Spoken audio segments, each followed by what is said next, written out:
ദൈവത്തിന് സ്തോത്രം. ദൈവത്തിന്റെ അതിപരിശുദ്ധമായ നാമം വാഴ്ത്തപ്പെടുമാറാകട്ടെ. ദൈവത്തിന്റെ വചനവുമായി നമുക്കായിരിക്കാൻ ദൈവം തന്ന വലിയ കൃപകൾക്കായി സ്തുതിക്കുന്നു. നമ്മൾ എഫേസ്യ ലേഖനം 1-ാം അധ്യായത്തിൽ നിന്നാണല്ലോ പഠിച്ചുകൊണ്ടിരിക്കുന്നത്. കഴിഞ്ഞ ക്ലാസ്സിൽ നമ്മൾ 11ഉം 12ഉം വാക്യങ്ങളായിരുന്നു പഠിച്ചത്. 13 നമ്മൾ തുടങ്ങി വെച്ചു. 13ഉം 14ഉം നമുക്ക് ഒരുമിച്ച് വായിക്കേണ്ടതാണല്ലോ. 11ഉം 12ഉം വാക്യങ്ങളില് നാം പഠിച്ചത് ക്രിസ്തുവിൽ നാം അവകാശം പ്രാപിച്ചു, സകലവും ദൈവത്തിന്റെ പുകഴ്ചയ്ക്കായിട്ടും അതുപോലെ തന്നെ ദൈവത്തിന്റെ ആ ഒരു ആലോചന പ്രകാരവുമായിരുന്നു എന്ന് നാം പഠിച്ചു. നമ്മൾ 1:14 നമ്മൾ വായിക്കുന്നുണ്ട് അവകാശത്തിന്റെ അച്ചാരം, അല്ലെ? അപ്പൊ നമുക്ക് അവകാശം ലഭിച്ചത് എന്താവകാശം? ക്രിസ്തുവിൽ നമുക്കൊരു വലിയൊരു അവകാശം ദൈവം വെച്ചിട്ടുണ്ട്. അതിന്റെ ആ അവകാശം നാം പ്രാപിച്ചു. നമ്മള് 1-ാം അധ്യായം 3-ാം വാക്യത്തിൽ പഠിച്ചു, സകല ആത്മീയ അനുഗ്രഹത്താലും ക്രിസ്തുവിൽ നമ്മെ അനുഗ്രഹിച്ചിരിക്കുന്ന ദൈവം. അപ്പൊ ഈ അനുഗ്രഹങ്ങളെല്ലാം ഓൾറെഡി നമുക്ക് കിട്ടിയിട്ടുള്ളതാണ്. അപ്പൊ നമ്മൾ അവകാശം പ്രാപിച്ചു. നമ്മൾ അവിടെ പറഞ്ഞു ക്രിസ്തു തന്നെയാണ് നമ്മുടെ അവകാശം, അല്ലെങ്കിൽ ദൈവികമായതാണ്, ദൈവം തന്നെയാണ് നമ്മുടെ അവകാശം, നാം ദൈവത്തിന്റെ അവകാശവുമാണ് എന്ന് പഠിച്ചു. അപ്പൊ അനാദി കാലത്തിൽ അല്ലെ ആദ്യകാല നിത്യതയിൽ ദൈവം പദ്ധതിയിട്ട മനുഷ്യന്റെ വീണ്ടെടുപ്പിനെ കുറിച്ചുള്ള എല്ലാ കാര്യങ്ങളും ദൈവം പൂർവ്വകാലത്ത് തന്നെ അത് കാണുകയും, പദ്ധതി ഇടുക തന്നെയല്ല, അത് മുമ്പോട്ട് നോക്കി അതിനെ കാണുകയും ഈ കാലത്തിൽ അത് നിവർത്തിച്ചിരിക്കുകയും ചെയ്യുന്നു. അപ്പൊ ഇപ്പോഴും ദൈവം പ്രവർത്തിച്ചുകൊണ്ടേയിരിക്കുന്നു, നമ്മൾ പറഞ്ഞല്ലേ. അപ്പൊ നമ്മൾ ഫിലിപ്പിയ ലേഖനത്തിൽ വായിക്കുന്നുണ്ട്, നമ്മൾ നല്ല പ്രവൃത്തി ആരംഭിച്ചവൻ ക്രിസ്തുവിന്റെ നാളോളം അതിനെ തികയ്ക്കുക. ഇന്നും ദൈവം പ്രവർത്തിച്ചുകൊണ്ടേയിരിക്കുകയാണ്.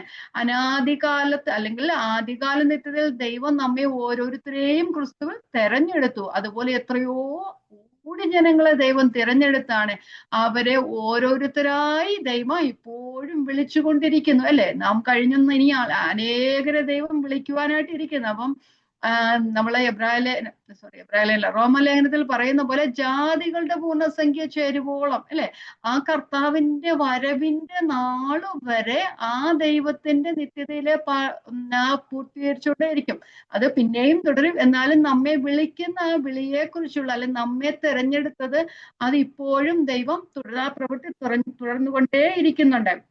നമ്മിൽ നല്ല പ്രവൃത്തി ആരംഭിച്ചവൻ, അപ്പൊ നമ്മെ വിളിച്ചു എന്ന് മാത്രമല്ല, അവൻ നമ്മെ രക്ഷയിലാക്കി തീർക്കുകയും ആ രക്ഷയുടെ ത്രികാല അവസ്ഥയിലേക്ക് നമ്മെ നടത്തുന്ന ദൈവം, അല്ലെ?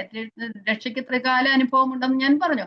നാം രക്ഷിക്കപ്പെട്ടു, നാം ഇപ്പോൾ രക്ഷിക്കപ്പെട്ടുകൊണ്ടേയിരിക്കുന്നു, നാം വിശുദ്ധീകരിച്ചുകൊണ്ടേയിരിക്കുന്നു. രക്ഷിക്കപ്പെടുമെന്ന് പറയുമ്പോൾ ആ വീണ്ടെടുപ്പ് നാളിലേക്ക് നാം ആയിത്തീരും, ആ തേജസ്കരണത്തിന്റെ പാതയിലേക്ക് നാം ആയിത്തീരും. ദൈവം കർത്താവ് തൻ ഗംഭീരനാഥത്തോടും പ്രധാന ശബ്ദത്തോടും വരുമ്പോൾ നാം എല്ലാവരും രൂപാന്തരപ്പെടുന്ന, അല്ല, ക്രിസ്തുവിങ്കിലേക്ക് ചേരുന്ന അവസ്ഥയിലായിത്തീരും. അപ്പൊ അത് എല്ലാം ദൈവം പദ്ധതിയിട്ടതാണ്. അത് ദൈവം ഇപ്പോഴും പ്രവർത്തിച്ചുകൊണ്ടേയിരിക്കുന്നു. അതെല്ലാം ദൈവം ചെയ്തത് തൻ്റെ പുകഴ്ചയ്ക്കായിട്ടാണ്, അത് തൻ്റെ മഹത്വത്തിനായിട്ടാണ്. രക്ഷയുടെ ഒരു കാര്യത്തിലും മനുഷ്യൻ റെസ്പോൺസിബിലിറ്റി ഉണ്ടെങ്കിൽ തന്നെയും രക്ഷ കംപ്ലീറ്റ്ലി ദൈവത്തിന്റെ പരമാധികാരമാണ്, സോവർണിറ്റിയാണ്. ഹ്യൂമൻ റെസ്പോൺസിബിലിറ്റി അതിനകത്തുണ്ട്. അത് എവിടെയോ വെച്ചത് മീറ്റ് ചെയ്യുന്നുണ്ടെങ്കിലും പൂർണ്ണമായും ദൈവത്തിന്റെ പരമാധികാരമാണ്. അതിന് ദൈവത്തിന് മാത്രമാണ് പുകഴ്ച. അത് മനുഷ്യന് പുകഴുവാനായിട്ട് ഒന്നുമില്ല. കാരണം നാം കൃപയാലല്ലോ വിശ്വാസം മൂലം നാം രക്ഷിക്കപ്പെട്ടെങ്കിൽ അതിന് നിങ്ങൾ കാരണമല്ല, ദൈവത്തിന്റെ ദാനം അത്രയാകുന്നു. ആരും പ്രശംസിക്കാതിരിക്കാൻ പ്രവൃത്തികളും കാരണമല്ല എന്ന് 2-ാം അധ്യായത്തിൽ പറയുന്നുണ്ട്, അല്ലെ? അപ്പൊ ഇനി നമ്മള് 13 നമ്മൾ തുടങ്ങി വെച്ചായിരുന്നു. 13, 14 നമുക്കൊന്ന് വായിച്ചിട്ട് മുമ്പോട്ട് പോകാം. 13, 14 ഞാൻ ഒരുമിച്ച് വായിക്കാം.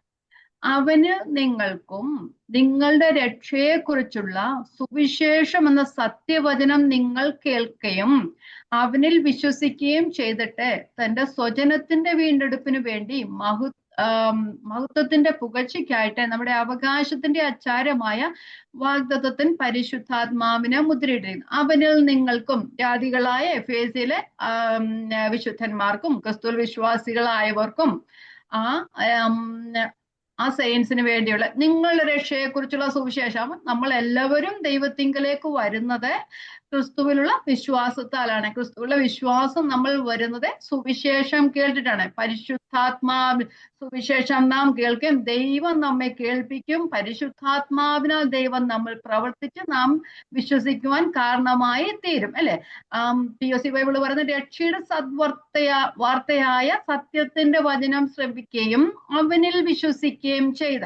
അപ്പൊ ആ ജാതികളായ എല്ലാവർക്കും വേണ്ടിയാ പണ്ട് ആ എഫെസ്യ ലേഖനത്തിന്റെ ആ ഒരു ഉള്ളടക്കം തന്നെ അങ്ങനെയാണല്ലോ. ജാതികളും ക്രിസ്തുവേശുവിൽ ക്രിസ്തുവേശുവിൻ കൂട്ടവകാശികളും ഏക ശരീരത്തിലും വാഗ്ദത്തത്തിനും പങ്കാളികളും ആകേണ്ടത് തന്നെ എന്ന് 3-ാം അധ്യായത്തിൽ പറയുന്നുണ്ട്. കഴിഞ്ഞ ക്ലാസ്സിലും വായിച്ചതാണ്ട് ഞാൻ വായിക്കുന്നില്ല. അപ്പൊ എല്ലാവരും ആ എഫേസൂസിലെ ജനങ്ങൾ അല്ലെ വിശ്വാസികൾ ക്രിസ്തുവിലെ ഏക ശരീരസ്ഥരായി തീരുന്നത് എങ്ങനെയാണ്? സത്യവചനം കേട്ടിട്ട്. അത് ഏതു മനുഷ്യന്റെയും രക്ഷ അങ്ങനെയാണ്, അല്ലെ?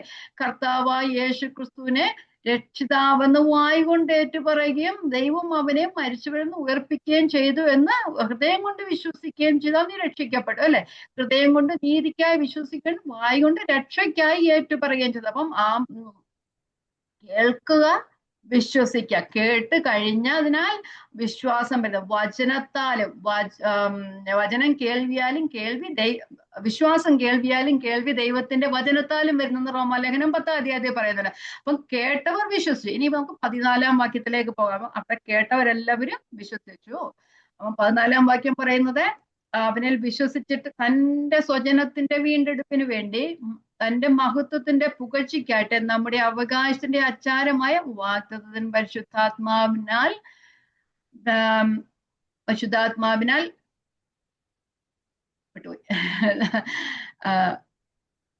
മുദ്രയിട്ടിരിക്കുന്നു. ഓക്കെ. അപ്പോൾ വചനം കേട്ടു, ദൈവത്തിൽ വിശ്വസിച്ചു. അതേ സമയം തന്നെ, അതേ നിമിഷം തന്നെ ദൈവം നമ്മെ വാഗ്ദത്തത്തിൻ പരിശുദ്ധാത്മാവിനാൽ മുദ്രയിടുകയാണ് ചെയ്യുന്നത്. വചനം കേട്ട് കുറെ കാലം കഴിഞ്ഞല്ല നമുക്ക് പരിശുദ്ധാത്മാവിനെ തരുന്നത്. ആ പരിശുദ്ധാത്മാവിനെ വചനം കേൾക്കിട്ട് വിശ്വസിക്കുന്നവരിൽ പരിശുദ്ധാത്മാവിനെ തകരുന്നു. പക്ഷെ എന്നാൽ തന്നെയും പരിശുദ്ധാത്മാവിനാൽ അല്ലാതെ നമുക്ക് ദൈവത്തെ വിശ്വസിക്കാനായിട്ട് കഴിയത്തില്ല. വചനം കേൾക്കുമ്പോൾ അതേ സമയം തന്നെ പരിശുദ്ധാത്മാവ് നമ്മൾ പ്രവേശിക്കുകയും നമ്മെ ആത്മാവിനാൽ മുദ്രയിടുകയും ചെയ്യുന്നു. അപ്പൊ മുദ്ര എന്നുള്ളത് ആ വചനം കേട്ടവരിൽ വിശ്വസിച്ചവരെ ദൈവം ആത്മാവിനെ തന്നു, ആത്മാവിനാൽ മുദ്രയിട്ടു. മുദ്ര എന്ന് പറയുന്നത് അവകാശമുറപ്പിച്ചു എന്നതാണ് അതിന്റെ അർത്ഥം. അപ്പം നമ്മൾ അവകാശത്തിന്റെ അച്ചാരമായി ക്രിസ്തുവിൽ ദൈവം നമ്മൾ അവകാശമാണ്, അല്ലെങ്കിൽ നാം ദൈവത്തിന്റെ അവകാശമാണ് എന്നാണ് നമ്മൾ പറഞ്ഞു. നാം ക്രിസ്തുവിനുള്ള നമ്മൾ ദൈവത്തിൽ വിശ്വസിച്ച് നമുക്ക് കിട്ടിയത് ക്രിസ്തുവിനെ തന്നെയാണ്. നാം ദൈവത്തിന്റെ അവകാശമാണ്. അപ്പൊ അവിടെ മുദ്രയിട്ട് ആ പരിശുദ്ധാത്മാവിനെ അച്ചാരമായി തന്നു. അപ്പം മുദ്രയിട്ട് ആ അവകാശം ഉറപ്പിച്ചു, അല്ലെ? നമ്മളങ്ങനെ അറിയാം, ഒരു വസ്തു വാങ്ങുമ്പോഴേ ഡൗൺ പേയ്മെന്റ് കൊടുക്കുന്നത് പോലെ നമ്മൾ ആദ്യം വാക്ക് ഉറപ്പിക്കുമ്പോൾ ഡൗൺ പേയ്മെന്റ് കൊടുക്കുന്നത് പോലെയാണ് ആത്മാവിന്റെ അവകാശമായി, അച്ചാരമായി നമ്മൾ അവകാശം ഉറപ്പിക്കുന്നത്. നമ്മള് 2 Corinthians 5:4-5 ഒന്ന് വായിച്ചാല് അവിടെ പറയുന്നുണ്ട് ആത്മാവിനെ അച്ചാരമായി തന്നിരിക്കുന്ന ദൈവം. അവിടെ തന്നെ പറയുന്നുണ്ട് എന്തിനാണ് നമുക്ക് ആത്മാവിനെ അച്ചാരമായി തന്നിരിക്കുന്നതെന്ന്. വായിച്ചു നോക്കാം. 5:4, 2 Corinthians 5:4. ഉരുവാനല്ല, മർത്യമായത് ജീവനാൽ നീങ്ങിപ്പോകേണ്ടതിന് മീതെ ഉടുപ്പാൻ ഇച്ഛിക്കയാൽ ഞങ്ങൾ ഈ കൂടാരത്തിൽ ഇരിക്കുന്നിടത്തോളം ഭാരപ്പെട്ട് ഇറങ്ങുന്നത്. മീതെ ഉടുപ്പാൻ ഇച്ഛിക്കുക. കാരണം കൂടാരമായി 5:1 തന്നെ തുടങ്ങുന്നത്, കൂടാരമായി ഞങ്ങളുടെ ഭൗമഭവനം അഴിഞ്ഞുപോയ കൈപ്പണിയല്ലാത്ത നിത്യഭവനമായ ദൈവത്തിന്റെ ദാനമായ ഒരു കൂടാരം ഞങ്ങൾക്ക് സ്വർഗത്തിലുണ്ടെന്ന് അറിയുന്നു, പാർപ്പിടം. എന്ന് പറഞ്ഞാൽ നമ്മുടെ ഈ ഭൗതികമായ ശരീരം അഴിഞ്ഞു പോവുകയും തേജസ്കരിക്കപ്പെട്ട ഒരു ശരീരം നമുക്ക് കിട്ടുകയും ചെയ്യുന്നു, അല്ലെ? അത് അവിടെ പറയുന്നത് മർത്യമായത് ജീവനാൽ നിത്യജീവനാൽ നീങ്ങിപ്പോകേണ്ടതിന് ഈ കൂടാരത്തിൽ ഇരിക്കുന്നിടത്തോളം ഭാരപ്പെട്ട് ഞരങ്ങുന്നു. അതിനായി ഞങ്ങളെ ഒരുക്കിയത് ആത്മാവിനെ അച്ചാരമായി തന്നിരിക്കുന്ന ദൈവമാണ്. ആ വീണ്ടെടുപ്പ് നാളിനായിട്ടാണ് നമ്മെ ആത്മാവിനെ അച്ചാരമായി തന്നിരിക്കുന്നത്. ആ ആത്മാവ് നമ്മുടെ ഉള്ളിൽ ഇരുന്നു കൊണ്ട് ആ വീണ്ടെടുപ്പ് നാളിനായി നമ്മെ ഒരുക്കുകയാണ് ചെയ്തത്. എന്തിനാണ് ആത്മാവിനെ തന്നത്? ഇവിടെ കാര്യം ഈ ലോകത്തിലെ വലിയ കാര്യങ്ങൾ നേടാനല്ല, വേറെ വലിയ വലിയ ആത്മീക പ്രവർത്തനങ്ങൾ ചെയ്യുവാനല്ല ഒന്നും തന്നിരിക്കുന്നത്. ആത്മാവിനെ നമുക്ക് തന്നിരിക്കുന്ന വീണ്ടെടുപ്പ് നാളിനായി നമ്മെ ഒരുക്കുവാൻ വേണ്ടിയിട്ടാണ് ആത്മാവിനെ ദൈവം നമ്മുടെ ഉള്ളിൽ തന്നിരിക്കുന്നത്. 5-ാമത്തെ വാക്യം എന്ന് വായിച്ചാൽ, അതിനായി ഞങ്ങളെ ഒരുക്കിയത് ആത്മാവിനെ. അപ്പം ആ വീണ്ടെടുപ്പ് നാളിനായി നമ്മെ ഒരുക്കുന്നത് ആത്മാവാണ്. എഫെസ്യ ലേഖനം 4:30 അത് തന്നെയാണ് പറയുന്നത്. ദൈവത്തിന്റെ പരിശുദ്ധാത്മാവിനെ ദുഃഖിപ്പിക്കരുത്, അവനാലല്ലോ നിങ്ങൾക്ക് വീണ്ടെടുപ്പ് നാളിനായി മുദ്രയിട്ടിരിക്കുന്നത്. 1-ാം അധ്യായം 10-ാം വാക്യത്തിൽ നാം പറഞ്ഞു, ആ കാലസമ്പൂർണത്തിൽ ഒരു വ്യവസ്ഥയുണ്ട്. എന്താ? സകലവും ക്രിസ്തുവിൽ ഒന്നായി സ്വർഗത്തിലുള്ളതും ഭൂമിയിലുള്ളതും പിന്നെ എല്ലാം ക്രിസ്തുവിൽ ഒന്നായി ചേരുമെന്ന കാലസമ്പൂർണതയിലെ വ്യവസ്ഥയ്ക്ക്. അപ്പൊ എല്ലാവരും ക്രിസ്തുവിൽ ഒന്നായി ചേരുന്ന ഒരു അനുഭവം ഉണ്ട്. അതാണ് വീണ്ടെടുപ്പ് നാള് എന്ന് പറയുന്നത്. അപ്പം കാഹളം ധ്വനിക്കും, എല്ലാവരും അക്ഷരായി ഉയർത്തെഴുന്നേൽക്കും, മരിച്ചവർ അക്ഷരായി എഴുന്നേൽക്കുകയും ജീവിച്ചിരിക്കുന്ന രൂപാന്തരപ്പെടുകയും ചെയ്യുന്ന ഒരവസ്ഥ വീണ്ടെടുപ്പ് നാളിന് വേണ്ടിയാണ്. അതിനാണ് ദൈവം നമ്മെ ഒരുക്കിയിരിക്കുന്നത്. പരിശുദ്ധാത്മാവിനെ നമ്മെ ഒരുക്കിയാണ്. നമ്മള് പഴയ നിയമത്തിലൊക്കെ വായിക്കുന്നുണ്ട്, ആദ്യ ഫലക്കറ്റ എന്നൊക്കെ വായിക്കുന്നുണ്ടല്ലേ. എന്തിനാണ് ആലയത്തിലേക്ക് അവർ ആദ്യ ഫലക്കറ്റ കൊണ്ടുവരുന്നത്? പുതിയ ഒരു ആദ്യഫലക്കറ്റ ചൂണ്ടിക്കാണിക്കുന്ന ഒരു കൊയ്ത്ത് വരുന്നു എന്നതിനാണ്. അതുപോലെ തന്നെ ഇവിടെ ആത്മാവിനെ നമ്മെ മുദ്രയിട്ടിരിക്കുന്ന നമുക്കൊരു വീണ്ടെടുപ്പുണ്ട്. നമ്മുടെ കർത്താവായ യേശു ക്രിസ്തു വീണ്ടും വന്ന് തന്റെ മണവാട്ടിയായി നമ്മെ ചേർക്കും എന്നൊരു പ്രത്യാശ നമുക്കുണ്ട്. അതിനായിട്ടാണ് നമുക്കിപ്പോൾ ആത്മാവിനെ തന്നിരിക്കുന്നത്. അപ്പം പരിശുദ്ധാത്മാവിനുള്ള മുദ്രയിട്ടിരിക്കുന്നത് നമുക്കൊരു വീണ്ടെടുപ്പ് ശരീരം ലഭിക്കും എന്നുള്ളതിന് വേണ്ടിയാണ്. ആ ശരീരം ലഭിക്കും മാത്രമല്ല, ഞാനിപ്പോൾ പറഞ്ഞതുപോലെ പരിശുദ്ധാത്മാവ് നമ്മുടെ ഉള്ളിലിരുന്ന് നമ്മെ ആ വീണ്ടെടുപ്പ് നാളിനു വേണ്ടി ഒരുക്കിക്കൊണ്ടേയിരിക്കും. എന്നും നാം ഈ വചനം കേൾക്കുമ്പോൾ, നാം പ്രാർത്ഥിക്കുമ്പോൾ, നമ്മുടെ ഓരോ ജീവിതത്തിന്റെ ഓരോ അനുഭവങ്ങളിലൂടെ, കഴിഞ്ഞ ക്ലാസ്സിൽ നാം പറഞ്ഞായിരുന്നു, ആ വീണ്ടെടുപ്പ് നാളിനായി ദൈവം നമ്മെ ഒരുക്കുന്ന ദൈവത്തിന്റെ വചനത്താലും ദൈവത്തിന്റെ പരിശുദ്ധാത്മാവിനാലും അതുപോലെ നമ്മുടെ ജീവിതത്തിലെ കഷ്ടാനുഭവങ്ങളിലൂടെയും. കാരണം അവനോടുകൂടെ തേജസ്കരിക്കപ്പെടേണ്ടതിന് അവനോടുകൂടെ കഷ്ടം അനുഭവിച്ചാൽ അത്രയെന്ന് റോമാലേഖനം 8-ാം അധ്യായത്തിൽ വായിക്കുന്നുണ്ടല്ലേ. അപ്പൊ ഈ കുശവന്റെ കയ്യിലെ കളിമണ്ണ് എങ്ങനെയോ അങ്ങനെ അതുപോലെയാണ് കുശവനായ ദൈവം നമ്മെയും പണിയുന്നത്. നമ്മുടെ ജീവിതത്തിലെ ഓരോ അനുഭവങ്ങളും നമ്മെ ആ വീണ്ടെടുപ്പ് നാളിന് വേണ്ടി നമ്മെ ഒരുക്കുന്നതാണ്. നമ്മൾ അറിഞ്ഞോ അറിയാതെയോ, അല്ലെങ്കിൽ നമ്മൾ പറയും കഷ്ടത വരുമ്പോൾ കർത്താവ് എത്ര പെട്ടെന്ന് ആ കഷ്ടത മാറ്റി തരണമെന്ന്. പക്ഷെ ആ ഓരോ കഷ്ടതകളിലും കൂടെ നാം കടന്നു പോകുമ്പോൾ ദൈവം നമ്മെ മെനഞ്ഞുകൊണ്ടേയിരിക്കുകയാണ്. നമ്മെ ആ വീണ്ടെടുപ്പ് നാളിനായി ദൈവം നമ്മെ ഒരുക്കിക്കൊണ്ടേയിരിക്കുകയാണ്. അപ്പം ആ ദൈവം വീണ്ടെടുപ്പ് നാൾ വരെ നമ്മെ സൂക്ഷിക്കും എന്നൊരു ഉറപ്പും നമുക്ക് ആ പരിശുദ്ധാത്മാവിനെ അച്ചാരമായി തരുന്നതിലൂടെ നമുക്ക് പഠിക്കുവാനായിട്ട് കഴിയും. ഒരു ഒഫീഷ്യൽ ലെറ്ററിൽ സ്റ്റാമ്പ് കുത്തുന്നത് പോലെയാണ് ദൈവം നമ്മെ അവകാശമായി തന്നിരിക്കുകയാണ്. ദൈവത്തിന്റെ അവകാശമാണെന്ന് നമ്മെ മുദ്ര കുത്തിയിട്ടിരിക്കുകയാണ്. ഒഫീഷ്യൽ ലെറ്ററിൽ സ്റ്റാമ്പ് കുത്തത്തില്ലേ, അത് ആ ഗവൺമെന്റിന്റെ അധികാരം അല്ലെങ്കിൽ ആ ലെറ്റർ എഴുതുന്നവരുടെ അവകാശം എന്ന് പറഞ്ഞതുപോലെ തന്നെ ദൈവം നമ്മെ വീണ്ടെടുത്തിട്ട് വീണ്ടെടുത്തിട്ട് നമ്മെ ആ തന്റെ അവകാശത്തിന്റെ അച്ചാരമായ പരിശുദ്ധാത്മാവിനെ മുദ്രയിട്ടിരിക്കും. ഇതെന്റെ സ്വന്തമാണ് എന്നുള്ളതാണ്. നമ്മള് സീല് അല്ലെങ്കിൽ ആ ഒരു മുദ്ര വ്യക്തമാക്കുന്ന 4 കാര്യങ്ങളാണ്. ഞാൻ 1, 2, 3 പറഞ്ഞു പോകാം. 1, സെക്യൂരിറ്റി നമ്മൾ സൂചിപ്പിക്കുന്നു. അത് ഒരു സുരക്ഷിതത്തെ സൂചിപ്പിക്കുന്നു. അത് കർത്താവിന്റെ കയ്യിൽ സുരക്ഷിതമാണ് എന്ന് നമ്മെ സൂചിപ്പിക്കുകയാണ് ചെയ്യുന്നത്. മുദ്ര വെച്ച് ഉറപ്പാക്കി എന്നൊക്കെ പറയത്തില്ലേ, നമുക്ക് ഒരു വാക്യം വായിച്ചു പോകാം. ദാനിയേലിന്റെ പുസ്തകം 6:17. ഒരിക്കലും ആർക്കും അത് മാറ്റുവാൻ കഴിയില്ല. രാജാവിന്റെ കൽപ്പന, അത് മാറ്റുവാനായിട്ട് കഴിയില്ല. സ്വർഗീയ രാജാവിന്റെ അവകാശമാണ്. നമ്മെ മുദ്രയിട്ടിരിക്കുകയാണ്. ആ സെക്യൂർ, അത് നാം സെക്യൂർ ആണ്. ഓക്കെ, വായിക്കാം. ദാനിയേലിന്റെ പുസ്തകം 6:17.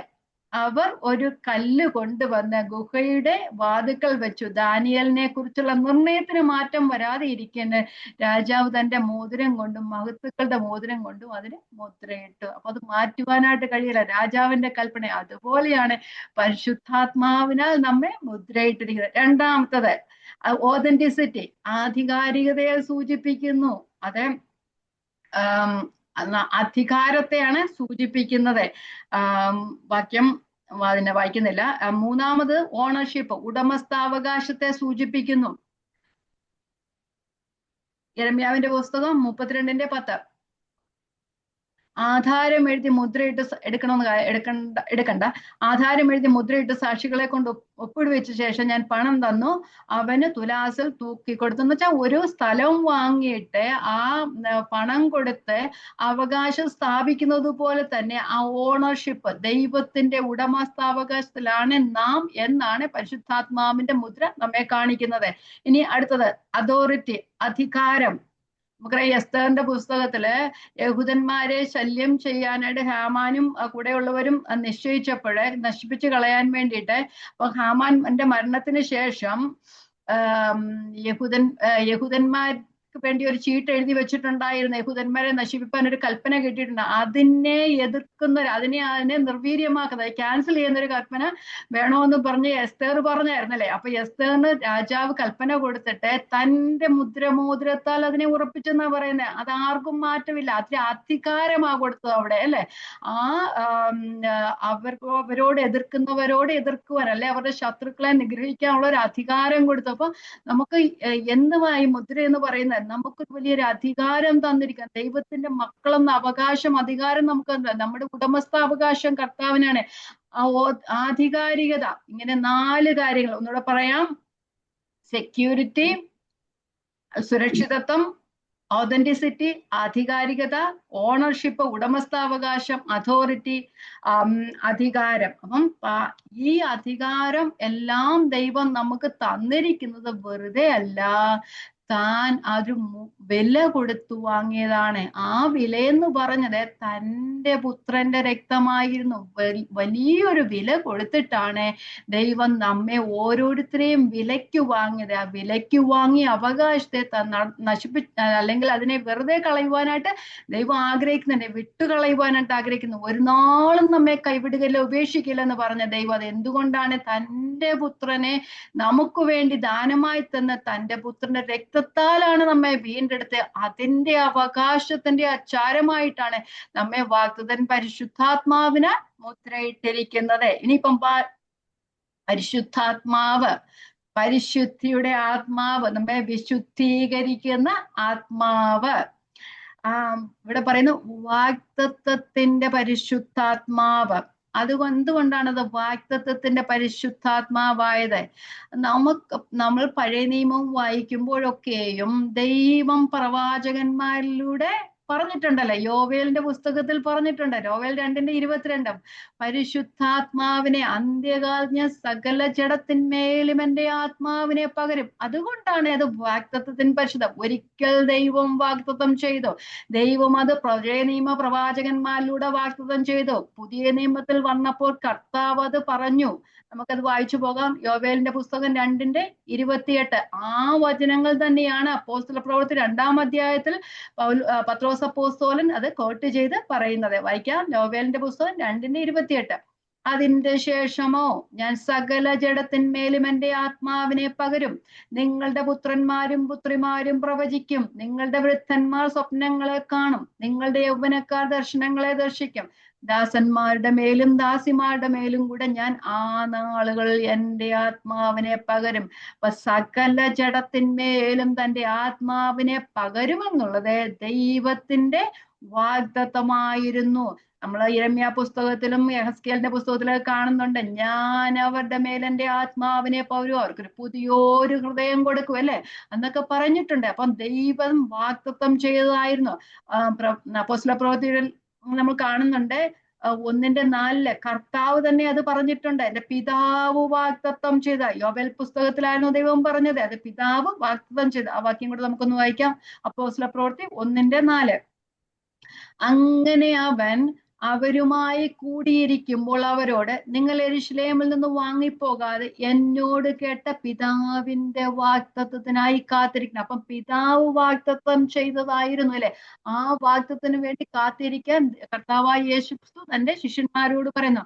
അതുപോലെ തന്നെ കർത്താവ് ഈ ലോകത്തിലായിരുന്നപ്പോൾ, ഇത് നമ്മൾ കാണുന്നത് ഉയർത്തെഴുന്നേൽപ്പിന് ശേഷമായിരുന്നു ശിഷ്യന്മാരോട് പറഞ്ഞത്, നിങ്ങൾ യെരൂശലേമിൽ പോയി കാത്തിരിക്കണമെന്ന് പറഞ്ഞത്. അതിനു മുമ്പ് തന്നെ താൻ ഈ ലോകത്തിൽ ജീവിച്ചിരുന്ന സമയത്ത് തന്നെ കർത്താവ് പറഞ്ഞിട്ടുണ്ട്. നമ്മള് യോഹന്നാന്റെ സുവിശേഷം 14-ലും 16-ലും ഒക്കെ കാണുന്നുണ്ട്. 16-ാമത്തെ അധ്യായം 1-2 വാക്യങ്ങൾ വായിച്ചു പോകാം. 16-ന്റെ 7-ഉം 8-ഉം വാക്യങ്ങൾ. 16-ന്റെ 7-ഉം 8-ഉം വാക്യങ്ങൾ നമുക്കറിയാവുന്നത് കൊണ്ടാണ് ഞാൻ പെട്ടെന്ന് പറഞ്ഞു പോകുന്നത്.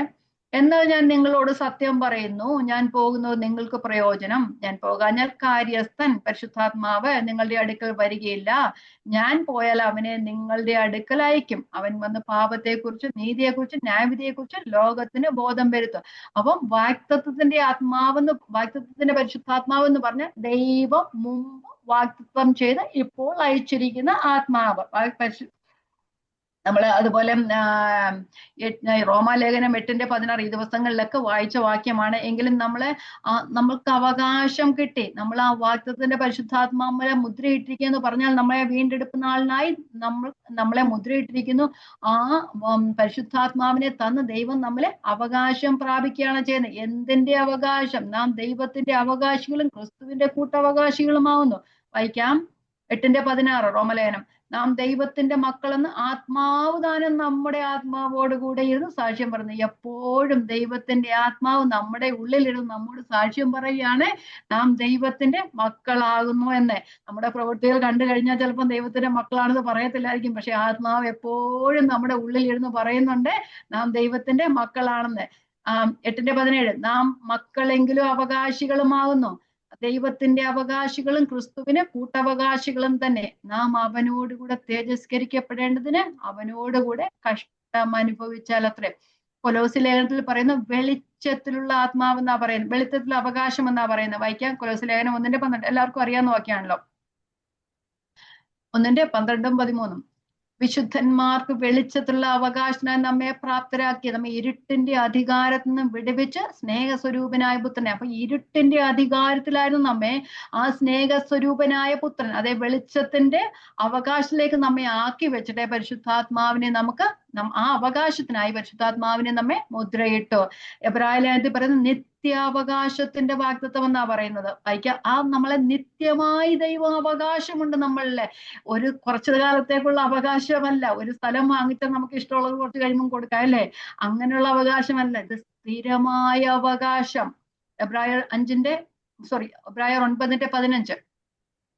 അത് നിമിത്തം ആദ്യ നിയമത്തിലെ ലംഘനത്തിൽ നിന്നുള്ള വീണ്ടെടുപ്പിനായി ഒരു മരണം ഉണ്ടായിട്ട് നിത്യാവകാശത്തിന്റെ വാഗ്ദത്തം വിളിക്കപ്പെട്ടവർക്ക്. അപ്പൊ നിത്യാവകാശത്തിന്റെ വാഗ്ദത്തമാണ് അത്. കുറച്ചു നാളത്തേക്കല്ല. നമുക്കറിയാം പഴയ നിയമത്തിലൊക്കെ ദൈവം ഓരോ കാര്യങ്ങൾ തന്റെ പ്രവൃത്തികൾക്കായി ഉപയോഗിക്കുന്നത്, ന്യായാധിപന്മാർ, പ്രവാചകന്മാർ, രാജാക്കന്മാർ എന്നിവരെ അവരുടെ ഓരോ ശുശ്രൂഷയിലും അവരുടെ ശുശ്രൂഷ സമയത്ത് മാത്രം അവരുടെ മേലാത്മാവിനെ പകരണം, അവരുടെ മേലാത്മാവിനെ പകരുകയായിരുന്നു ചെയ്തത്. പക്ഷെ പുതിയ നിയമത്തിൽ വന്നപ്പോൾ മേലുള്ള ആത്മാവല്ല, നമ്മളിൽ വസിക്കുന്ന ആത്മാവ് എന്നേക്കും നമ്മോടുകൂടെ ഇരിക്കുന്നത്. ഒരിക്കലും ആത്മാവ് വിട്ടുപോകത്തില്ല.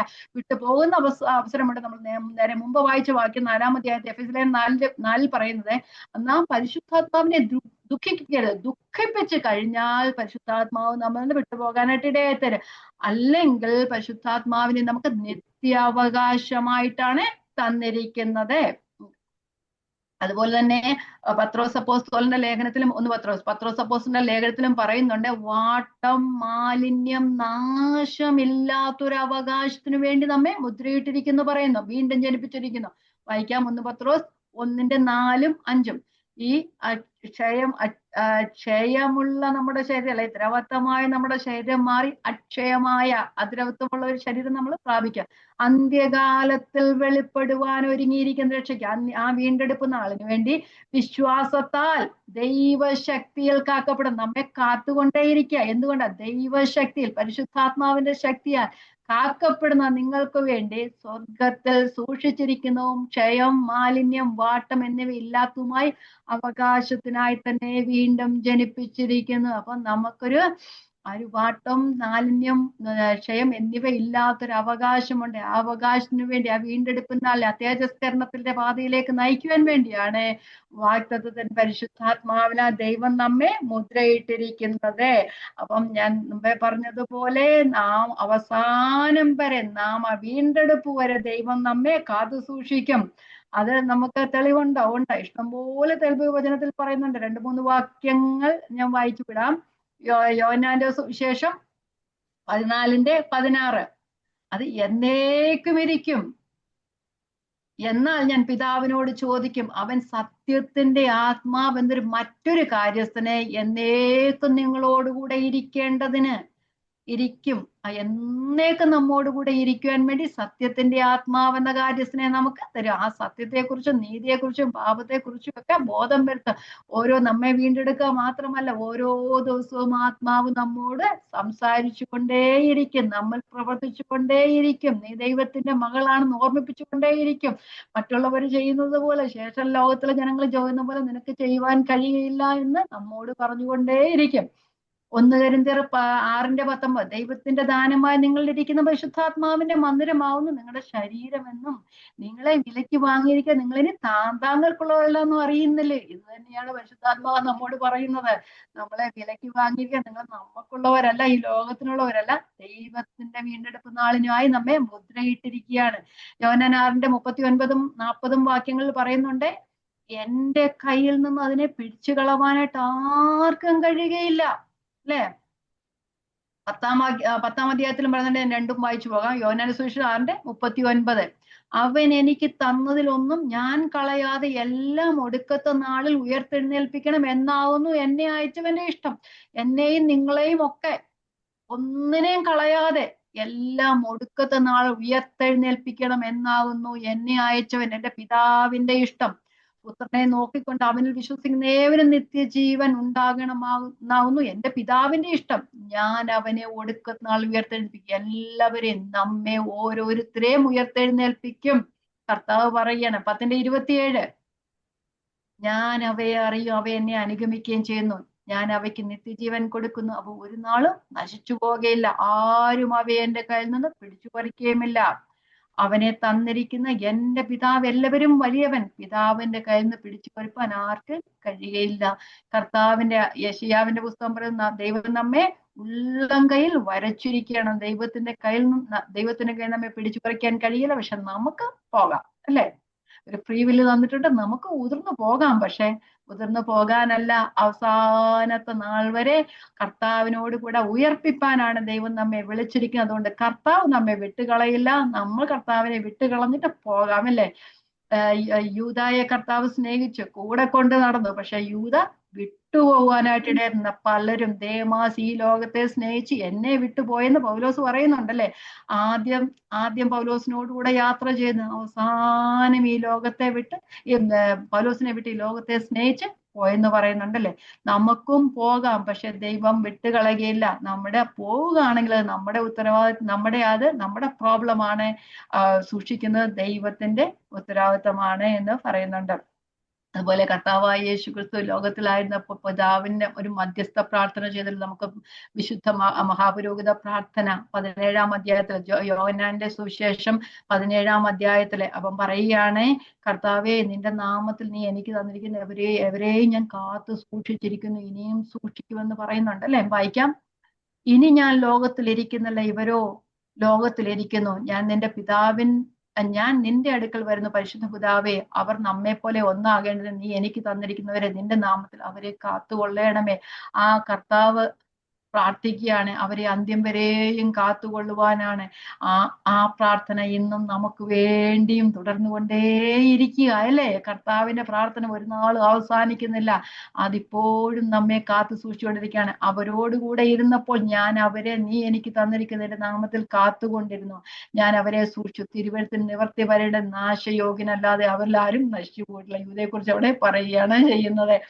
അപ്പം കർത്താവ് നമ്മെ ഇപ്പോഴും സൂക്ഷിക്കും അല്ലെ? നമ്മൾ നഷ്ടപ്പെടാതെ എന്നും സൂക്ഷിപ്പാൻ ദൈവം എപ്പോഴും പരിശുദ്ധാത്മാവിനെ നമ്മോട് അച്ചാരമായി തന്നിരിക്കുന്നത്. ആ വീണ്ടെടുപ്പ് നാളിന് വേണ്ടി നമ്മെ ഒരുക്കുന്നതിന് വേണ്ടി നമ്മെ നമ്മിൽ ദൈവത്തിന്റെ പരിശുദ്ധാത്മാവിനാൽ മുദ്രയിട്ട് ആത്മാവ് നമ്മുടെ ഉള്ളിലിരുന്ന ആ വീണ്ടെടുപ്പ് നാളിന് വേണ്ടി നമ്മെ ഒരുക്കുകയാണ് ചെയ്യുന്നത്. അല്ല ഈ ലോകത്തിലെ വല്ല കാര്യങ്ങൾ സാധിക്കാനോ ആത്മാവിൽ നിറഞ്ഞു എന്താ പറയുന്ന അന്യഭാഷ പറയാനോ ഒന്നും അല്ല ആത്മാവിനെ തന്നിരിക്കുക. അതൊക്കെ എന്റെ കൂട്ടത്തിലുള്ളതാണ്. എങ്കിലും നമ്മെ വീണ്ടെടുപ്പ് നാളിനായി സൂക്ഷിക്കുന്നതിന് വേണ്ടിയാണ് ആത്മാവിനെ നമ്മുടെ ഉള്ളത്ത് തന്നിരിക്കുന്നത്. ആത്മാവ് അച്ചാരമായി തന്നതാണ്. പൂർണ്ണ തുക തന്നുകൊള്ളാം എന്നതിന്റെ വാഗ്ദത്തമാണ്. അപ്പൊ നാം പൂർണ്ണമായി കർത്താവിന് അവകാശമായിട്ടില്ല. അത് പൂർണ്ണമാകുന്നത് കാലസമ്പൂർണതയിൽ ആണ്. അപ്പം വരുവാനുള്ള ദൈവത്തിന്റെ മഹത്വത്തെ രുചിച്ചറിയാൻ വേണ്ടി ആദ്യ ഗഡുവായി നമുക്ക് പരിശുദ്ധാത്മാവിനെ തന്നിരിക്കുന്ന പരിശുദ്ധാത്മാവിൻ സന്തോഷം. നമ്മള് മലയാളത്തിൽ പറയുന്ന ഭക്ഷണവും പാനീയവുമല്ല ദൈവത്തിന്റെ രാജ്യത്തിൽ പരിശുദ്ധാത്മാവിന്റെ സന്തോഷവും സമാധാനവും അല്ലേ? ദൈവത്തിന്റെ രാജ്യത്തിൽ ആ ദൈവത്തിന്റെ ആ രാജ്യത്തെ അനുഭവിച്ചറിയുന്നവരാ നാം ഓരോരുത്തരും. ദൈവത്തിന്റെ സന്തോഷത്തെ അനുഭവിച്ചറിയുന്നവരാ നാം ഓരോരുത്തരും അല്ലെ?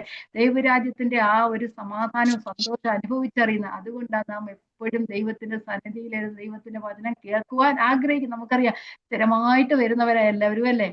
പലരെയും വിളിച്ചിട്ടുണ്ട്, പലരും പോയിട്ടുണ്ട്. അതൊന്നും ആ ഒരു സന്തോഷം അനുഭവിക്കാൻ നമ്മൾ ഓരോരുത്തരും ദൈവത്തിന്റെ കൃപയാൽ ദൈവം നമ്മെ വിളിച്ച ആ സന്തോഷം അനുഭവിക്കുന്നവരാണ്. കാരണം ഈ ലോകത്തിന്റെ മറ്റുള്ളവയിലേക്ക് പോകുമ്പോഴേ നാം ദൈവത്തിന്റെ സന്തോഷം അറിയാതെ പോകുന്നു. ഈ ലോകത്തിലെ ദൈവം അവിശ്വാസികളുടെ കണ്ണ് കുരുടാക്കി വെച്ചിരിക്കുന്നു പറഞ്ഞതുപോലെ വിശ്വാസികളുടെ കണ്ണും ഈ ലോകത്തിൽ കുരുടാക്കി വെച്ചിരിക്കുക. ദൈവത്തിന്റെ മഹത്വത്തെ കാണാതെ വണ്ണം, ദൈവത്തിന്റെ തേജസ്സിനെ കാണാതെ വണ്ണം ഈ ലോകത്തിന്റെ മഹിമയെ കണ്ട് അതിലേക്ക് കണ്ണ് പ്രകാശിപ്പിച്ച് അല്ലെ പോകുന്ന ഒരവസ്ഥയിലേക്ക് ആയിത്തീരുകയാണ്. ഈ ലോകത്തിന്റെ ദൈവം അങ്ങനെ ആക്കിയിരിക്കുക.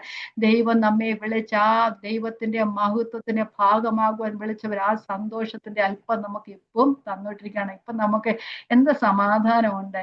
നാം ദൈവത്തെ അറിയാതിരുന്ന സമയത്ത് നമുക്ക് ഓരോരുത്തരുടെയും ജീവിതത്തെ നമുക്കൊന്ന് അറിയാമല്ല. ഒരു സമാധാനമില്ലാത്ത അവസ്ഥ, സന്തോഷമില്ലാത്ത അവസ്ഥ. പക്ഷെ ഇപ്പൊ ഒന്ന് ആലോചിച്ച് നോക്ക്, നമ്മുടെ ഉള്ളിൽ എത്ര പ്രശ്നങ്ങൾ നമ്മുടെ ജീവിതത്തിൽ അലയടിച്ചാലും ഇപ്പോഴും നമ്മൾക്ക് ആ സമാധാനവും സന്തോഷം അനുഭവിക്കുന്നത് ഒരു ഗഡുവായിട്ട് ആ സമാധാനത്തെ തന്നിരിക്കുക. അപ്പൊ ഒന്ന് ആലോചിച്ച് നോക്കി ആ കാല സമ്പൂർണ്ണ നമുക്ക് ലഭിക്കാനിരിക്കുന്ന സന്തോഷം അല്ലെ? ആ സന്തോഷ പരിപൂർണത അവന്റെ സന്നിധിയിലെ സന്തോഷ പരിപൂർണതയുണ്ടെന്നാ പറയുന്നത്. ആ സന്തോഷത്തിന്റെ പരിപൂർണത പൂർത്തിയാകുന്ന കർത്താവിന്റെ സന്നിധിയിലാണ്.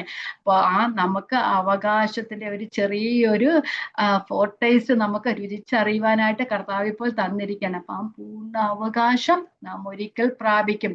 അപ്പൊ ആ അവകാശത്താൽ നമുക്ക് ലഭിക്കുന്ന ദൈവത്തിന്റെ അവകാശമുള്ളതെല്ലാം കഴിഞ്ഞ ക്ലാസ്സിലും പറഞ്ഞാൽ ക്രിസ്തുവിന് ദൈവത്തിന്റെ പക്കൽ എന്ത് അവകാശമുണ്ടോ ആ അവകാശമെല്ലാം നാം അവകാശത്തിനെല്ലാം നാം പങ്കാളികളാണ്. ക്രിസ്തുവിൽ ദൈവത്തിന്റെ അവകാശികളും ക്രിസ്തുവിൽ കൂട്ടവകാശികളും ആകുമെന്നുള്ളതാണ് അല്ലെ? അതുപോലെ തന്നെ എഫേസ്യ ലേഖനം മൂന്നാം അധ്യായം പറയുന്നുണ്ട്, ജാതികൾ വിശ്വാസത്താൽ ക്രിസ്തുവേശുവിൽ കൂട്ടവകാശികളും ഏക ശരീരസ്ഥരും വാഗ്ദത്തത്തിൽ പങ്കാളികളും ആകണമെന്നുള്ള നാം ആ ഒരവസ്ഥയിലേക്ക് ആയിത്തീരും. അപ്പൊ ആ അവകാശത്തിലൂടെ നമുക്ക് ലഭിക്കുന്ന ക്രിസ്തുവേശുള്ളതെല്ലാം നമുക്ക് ലഭിക്കുന്നതാണ്. അതുപോലെ തന്നെ നമുക്കെല്ലാം ലഭിക്കും. അതുപോലെ തന്നെ ഈ പാപത്താൽ നശിക്കപ്പെട്ട ഈ ലോകവും അല്ലെങ്കിൽ ഭൂമിക്കും ഒരു വീണ്ടെടുപ്പുണ്ട്. നമുക്കറിയാം റോമാലേഖനം 8:10 വായിക്കുന്നില്ല, 19 മുതൽ 22 വരെയുള്ള വാക്കുകൾ പറയുന്നത് സൃഷ്ടി ദൈവമക്കളുടെ ആ തേജസ്സാകുന്ന വീണ്ടെടുപ്പ് ആ ഉള്ളിൽ ഞരങ്ങുക എന്നാ പറയുന്നത്. കാരണം ദൈവമക്കളുടെ വീണ്ടെടുപ്പിനു വേണ്ടി ആ ഞരങ്ങിയാണെന്നാ പറയുന്നത്. ദൈവത്വത്തിന്റെ ദാസന്റെ വിടുതലും ദൈവമക്കളുടെ തേജസ്സാകുന്ന സ്വാതന്ത്ര്യം പ്രാപിക്കും. നമ്മൾ രക്ഷിക്കപ്പെടുക അല്ലെങ്കിൽ നാം വീണ്ടെടുക്കപ്പെടുവാൻ നമ്മളെ ഇവിടെ ലോകത്തുള്ള സകല സൃഷ്ടികളും എന്തുകൊണ്ട് അവര് ഞരങ്ങുന്നത്? കാരണം മനുഷ്യൻ പാപം ചെയ്തതിന്റെ ഫലമാ മുള്ളും പറക്കാരെയൊക്കെ ഉണ്ടാകാനായിട്ട് ആയിത്തീരുന്നത്. മനുഷ്യന്റെ പാപത്തിന്റെ ഫലമല്ല ഇപ്പൊ നമുക്ക് കാലാവസ്ഥയൊക്കെ മാറ്റം കാണുന്നത് അല്ലേ? എന്തൊക്കെ പണ്ടുള്ളത് പോലാണോ കെട്ടിടങ്ങൾ അങ്ങനെയുള്ള കാര്യങ്ങളെല്ലാം വന്നും അങ്ങനെയുള്ള പണിതും എല്ലാം ഇങ്ങനെ നമ്മുടെ കാലാവസ്ഥയ്ക്ക് പോലും മാറ്റം വന്നിരിക്കുന്ന ഒരവസ്ഥ. അപ്പം ഈ ലോകം തന്നെ ഞരങ്ങുക ചെയ്യുന്ന ഇവർക്കൊക്കെ ഒരു തേജസ്കരണം വന്നായിരുന്നെങ്കിൽ ഞങ്ങളും ഒന്ന് രക്ഷപ്പെട്ടെന്ന് അവർ പറയാതെ തന്നെ അവർ പറഞ്ഞുകൊണ്ടിരിക്കുക. വാക്കും ഭാഷണമില്ലാതെ അവര് പറഞ്ഞുകൊണ്ടേയിരിക്കുകയാണ്. സൃഷ്ടി തന്നെ നമ്മളുടെ വീണ്ടെടുപ്പ് നാളിനായി ഉള്ളിൽ ഞരങ്ങുന്നു എന്നാണ് റോമാലേഖനം പറയുന്നത്. അപ്പം നമ്മൾ രക്ഷിക്കപ്പെട്ടപ്പോൾ നമ്മുടെ ദേഹിയും ആത്മാവും വീണ്ടെടുക്കപ്പെട്ടു. നമ്മുടെ ശരീരത്തിനൊരു വീണ്ടെടുപ്പുണ്ട്. 1 കൊരിന്ത്യർ 15 എടുക്കണ്ട, 1 കൊരിന്ത്യർ 15 അധ്യായത്തിൽ പറഞ്ഞ ദ്രവത്വമായത് അദ്രവത്വത്തെ, ഈ മർത്യമായത് അമർത്യത്തെയും ധരിക്കണമെന്ന് പറയുന്നുണ്ട്. അപ്പൊ ഈ ദ്രവത്വമുള്ള ശരീരം മാറിയിട്ട് ഈ മർത്യമായ ശരീരം മാറി ധരിക്കുന്ന ഒരു ഹേ മരണമേ നിന്റെ ജയം എവിടെ, ഹേ മരണമേ നിന്റെ വിഷമുള്ള എവിടെ എന്ന് പറയുന്നില്ലേ? അപ്പൊ മരണം മാറി നാം നിത്യജീവങ്കിലേക്ക് ഈ മർത്യമായ ശരീരം മാറിയിട്ട് അമർത്യതയുള്ള ഒരു ശരീരത്തിന് അവകാശികളായി തീരും എന്ന് നമുക്ക് അതിനു വേണ്ടിയിട്ടാണ് ദൈവത്തിന്റെ പരിശുദ്ധാത്മാവിനെ നമ്മെ മുദ്രയിട്ട് ആ വീണ്ടെടുപ്പ് നാളിന് വേണ്ടി നമ്മെ മുദ്രയിട്ടിരിക്കുകയാണ് ചെയ്യുന്നത്.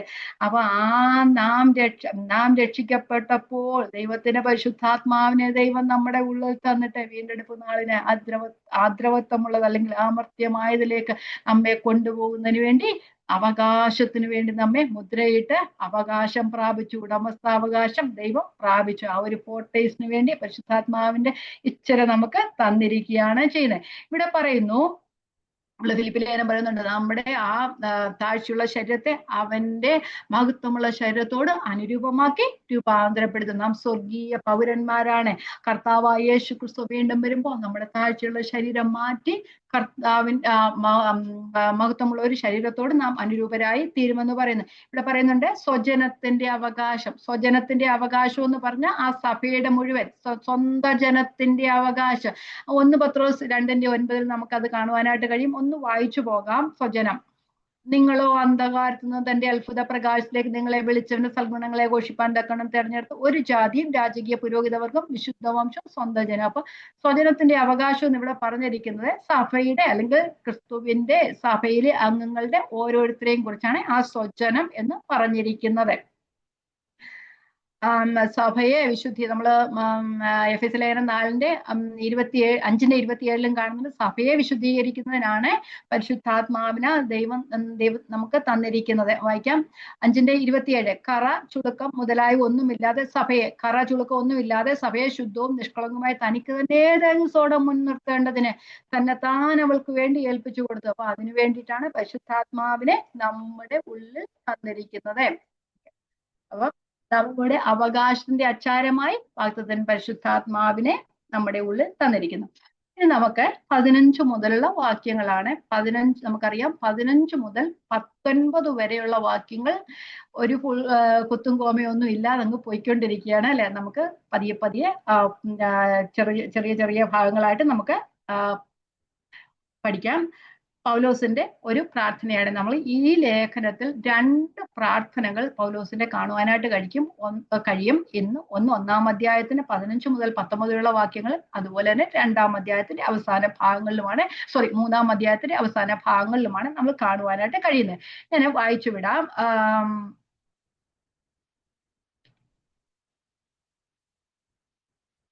നമ്മൾ വായിച്ചാലും ഞാൻ 15 വാക്യം വായിക്കാം.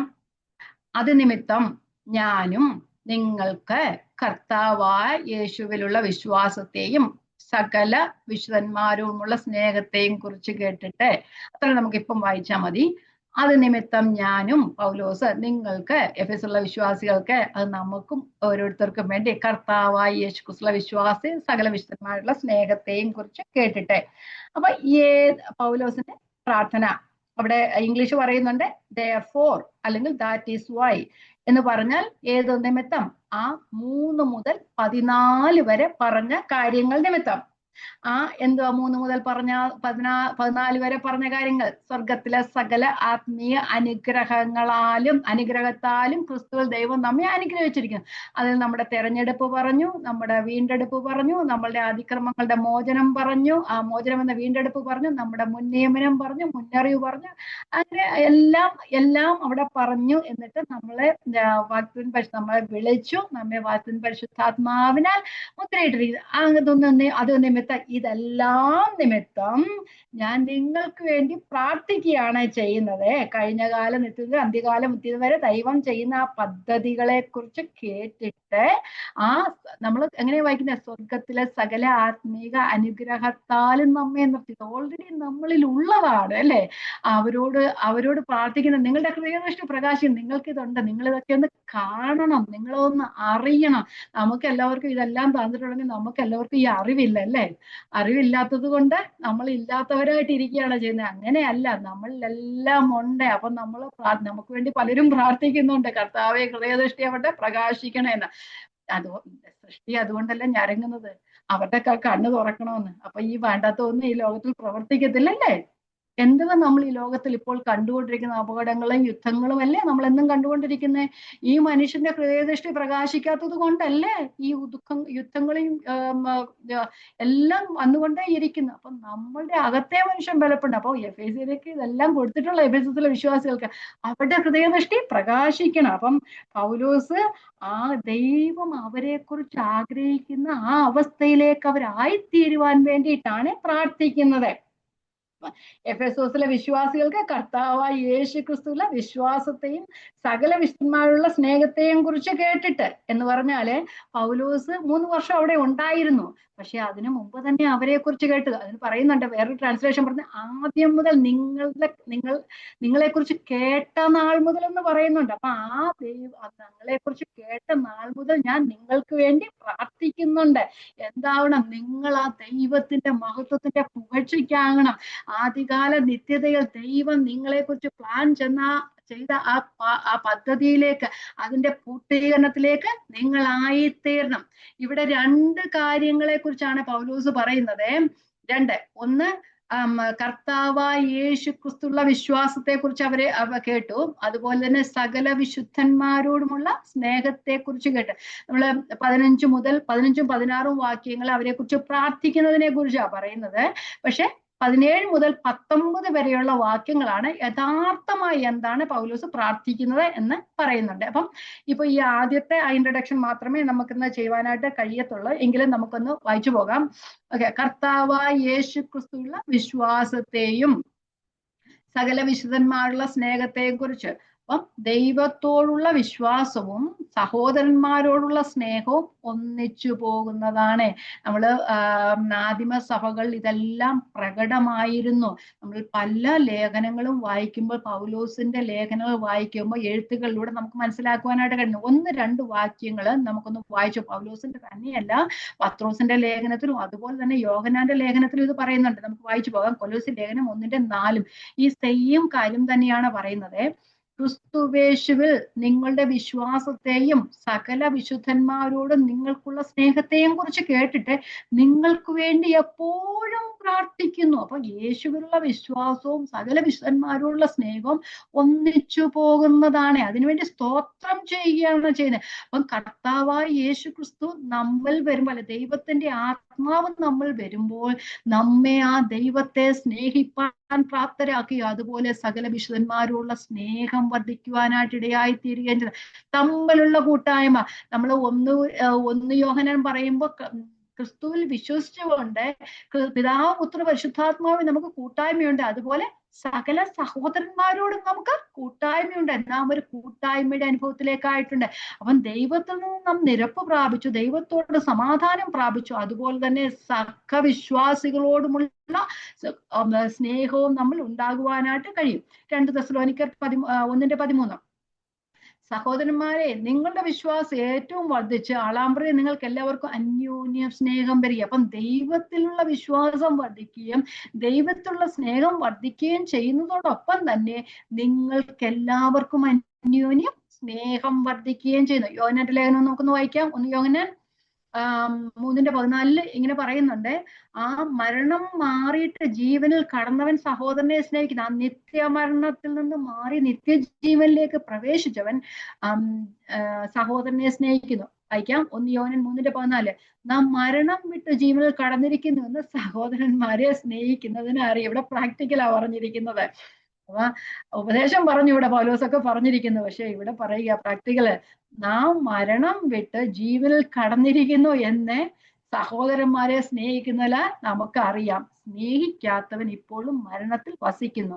അവൻ നമുക്ക് വേണ്ടി തന്റെ പ്രാണനെ വെച്ചു കൊടുത്തതിൽ നാം സ്നേഹമെന്ന് അറിഞ്ഞിരിക്കുന്നു. ദൈവം നമ്മെ സ്നേഹിച്ചു, ആ സ്നേഹത്താൽ നാം സഹോദരനെയും സ്നേഹിക്കുകയാണ്. ഇവിടെ പറയുന്നു, നാമും സഹോദരന്മാർക്ക് വേണ്ടി പ്രാണനെ വെച്ചു കൊടുക്കേണ്ടതാകുന്നു എന്ന് പറഞ്ഞിരിക്കുകയാണ് ചെയ്യുന്നത്. അപ്പം മരണം വിട്ട് ജീവനിൽ കടന്ന് നിത്യമൻ ആ ഇരുട്ടിന്റെ അധികാരത്തിൽ നമ്മെ വിടുവിച്ച് സ്നേഹസ്വരൂപനായ പുത്രന്റെ ആക്കി. അപ്പൊ പത്രോസിന്റെ ഭാഷയെ പറഞ്ഞ അന്ധകാരത്തിൽ തന്നെ വിളിച്ചുവന്റെ ആ വെളിച്ചത്തിലേക്ക് ദൈവം നമ്മെ അത്ഭുത പ്രകാശത്തിലേക്ക് നാം ആക്കിയിരിക്കുകയാണ്. നമ്മളെ അത്ഭുത പ്രകാശത്തിലാക്കിയെന്ന് മാത്രമല്ല, നമ്മളുടെ ഒരു ഇരുട്ട് നീക്കിക്കളഞ്ഞിട്ട് നമ്മെ പ്രകാശമാക്കി, നമ്മെ വെളിച്ചമാക്കി.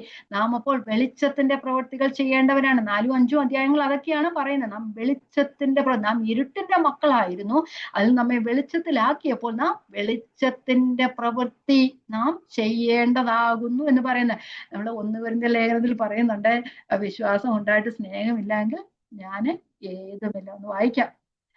1 കൊരിന്ത്യർ 13:2. എനിക്ക് പ്രവചനപരം ഉണ്ടായിട്ട് സകല മർമ്മങ്ങളും ജ്ഞാനവും ഗ്രഹിച്ചാലും മലകളെ നീക്കുവാൻ തക്ക വിശ്വാസം ഉണ്ടായാലും സ്നേഹമില്ല എങ്കിൽ ഒന്നുമില്ല. അപ്പം വിശ്വാസം ഉണ്ടായിട്ടും എന്നും കാര്യമില്ല, സ്നേഹം ഉണ്ടായാൽ മാത്രമേ. വിശ്വാസം ഉണ്ടായിട്ട് സ്നേഹമില്ല എങ്കിൽ ഞാൻ ഏതുമില്ല എന്നാണ് പറഞ്ഞിരിക്കുന്നത്. അപ്പം ദൈവത്തെ സ്നേഹിക്കുന്നവൻ സഹോദരനെയും സ്നേഹിക്കണം. കാരണം ദൈവം നമ്മെ ആദ്യം സ്നേഹിച്ചു. യോഹന്നാന്റെ ലേഖനത്തിൽ അങ്ങനെയാണ് പറയുന്നത്, 1 യോഹന്നാൻ 4:19.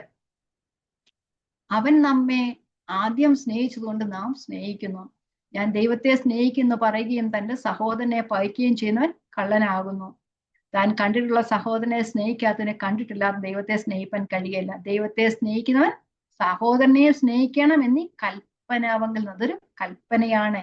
ദൈവത്തെ സ്നേഹിക്കുകയും സഹോദരനെ സ്നേഹിക്കുകയും ചെയ്യുക എന്നുള്ളത് കർത്താവിനുള്ള കൽപ്പനയാണ്. ഓക്കെ, നമുക്ക് മാതൃക നമ്മുടെ കർത്താവായ യേശു ക്രിസ്തു ആണല്ലേ.